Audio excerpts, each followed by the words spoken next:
morning, Senator. Hi, how are we doing? That NATO's role there may be over. Do you still feel Well, I question, as I said from time to time, is their role irrelevant? I think you look at Bosnia, we question that. I think overall, obviously, they have a dominant role to play if we look down 5, 10, 15 years. But now most of the focus has been on Bosnia. And we have a willing force with NATO, but an unwilling force, as far as I'm concerned, with the United Nations. So they pass these resolutions in New York, United Nations.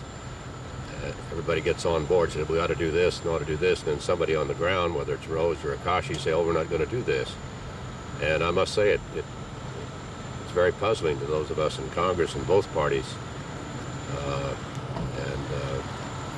So we hope to learn some things today. How do you feel about the role of Britain and France in all these negotiations?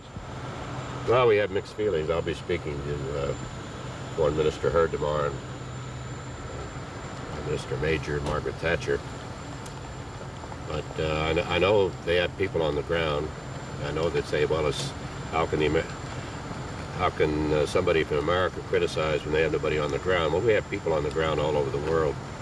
We moved about 25,000 troops. The latest Gulf crisis, we have troops in Iraq protecting the Kurds. We've been in Rwanda, we've been in Somalia.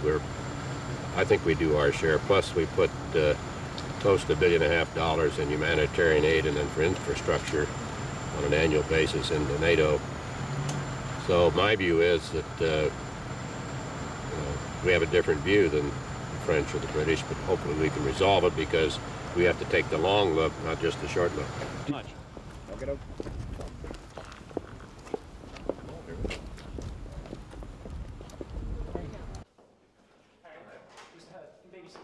Sorry, we have to press on. We have another interview. Let's do it. Well, Mr. Dole is a veteran. He knows about NATO, and he knows that NATO is the bedrock of our defence. It's never been a test of NATO whether NATO can solve a civil war in a country outside its frontiers. We all want to do what we can in Bosnia. We British, Canadians, French, on the grounds, are doing what we can. But it's an illusion to suppose that you can use NATO air power to bomb the Bosnian Serbs into the negotiating table. Mr. Hurd, do you agree